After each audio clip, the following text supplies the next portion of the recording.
Bonjour ou rebonjour, j'espère que vous passez un bon moment avec nous. Nous sommes avec Frédéric Zetoun, Marie Mamjoglou et Marie-Dominique Perrin qui s'adaptent aux circonstances, à la situation, à l'actualité, aux fêtes de Pâques et qui nous a déniché 3 adresses. Si vous passez dans la région, vous allez vous régaler comme elle le fait d'habitude. Et on va commencer avec un gîte, c'est ça Un gîte sur les hauteurs de Grasse, dans les Alpes-Maritimes. Alors aujourd'hui, je vais vous parler d'anciens lieux de culte désacralisés depuis longtemps. Il faut qu'ils soient désacralisés pour qu'on puisse y dormir dedans. Et là, c'est un gîte au-dessus de Grasse.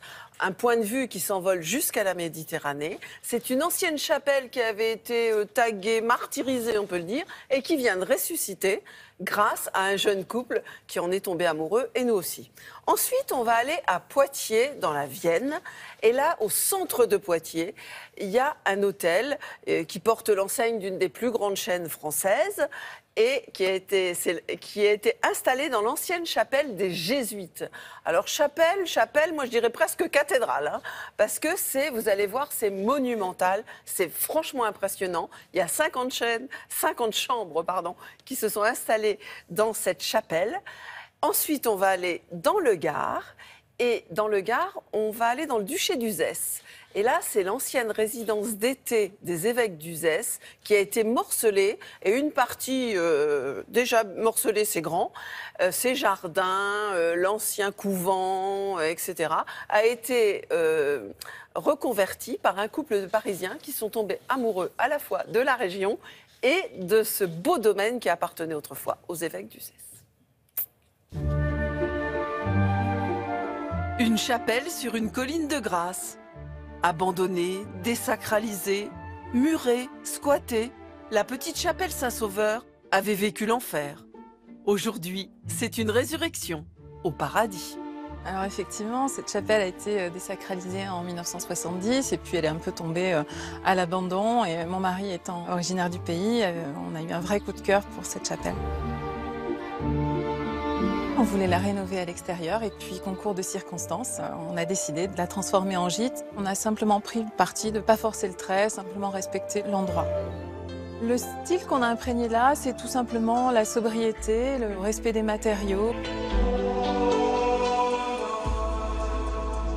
Des matériaux simples, écologiques et naturels.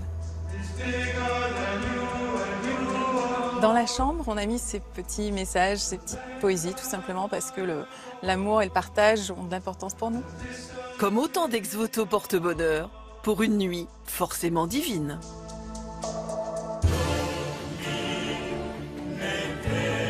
À Poitiers, au cœur de la ville, la chapelle des Jésuites avait la dimension d'une église. Idéal pour un hôtel spectaculaire. Alors à l'origine, cette chapelle a été construite par les Jésuites en 1852. C'est un lieu de culte jusqu'en 1870, un temps assez court, pour devenir ensuite les archives départementales pendant une trentaine d'années. Ensuite, le bâtiment était resté inoccupé et c'est là que le département l'a mis en vente et qu'on a visité ce bâtiment avec l'architecte et l'idée d'y faire un hôtel dans ce lieu assez impressionnant. Quand on découvre, waouh! La nef a été transformée en restaurant, le chœur en cuisine ouverte. Chapiteaux et ogives ont été pieusement conservés. Avec des clins d'œil à l'ancienne église, comme cette grille séparant la nef des travées. Ici, il y a des drôles de mariage, un mélange de pierre de tuffeau traditionnelle et le travail du béton blanc qui contraste et se complète parfaitement. Et tout cela pour garder l'âme du lieu.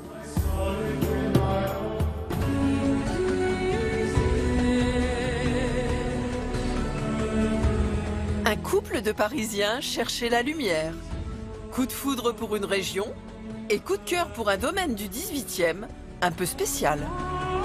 Cette demeure a été une des résidences des évêques d'Uzès et a accueilli également des religieuses. Ce qui nous a séduit ici, ça a toujours été les petits coins de calme et de sérénité, l'espace et la beauté des lieux.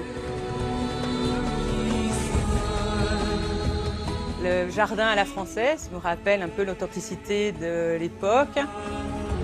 Une illusion de cloître, des pièces voûtées avec des croisées d'ogives, au sol des dalles de pierre, un escalier séculaire. Le parti pris de la décoration des chambres a été de partir sur des têtes de lit. On a trouvé un papier avec des montgolfières. C'est un hommage au baron de Castille qui a fait ce premier vol à Uzès. Et puis, en guise de bondieuserie, des éclats dorés détachés d'un vieux miroir de famille. Dans le duché d'Uzès, nous avons trouvé notre bonheur, le soleil et une ville merveilleuse. Bon, pour ma prochaine tournée théâtrale, j'essaye les 3. Ah bah, franchement, je vous donne toutes les adresses. Chapelle Saint-Sauveur, Domaine de Fosse à côté d'Uzès. Hein, c'est pas Uzès même, c'est à côté. C'est à 3-4 km. Non, c'est exceptionnel. Ouais. À Poitiers, la chambre porte votre nom, je crois. Oui, c'est ça. Et vous avez été en prière toute la nuit. C'est vrai que c'est très, très impressionnant et tout. Et que, bon, c'est votre côté saint, ça. Voilà, ça, c'est les bonnes adresses que vous a dénichées Marie-Dominique Perrin. Merci beaucoup, Marie-Do.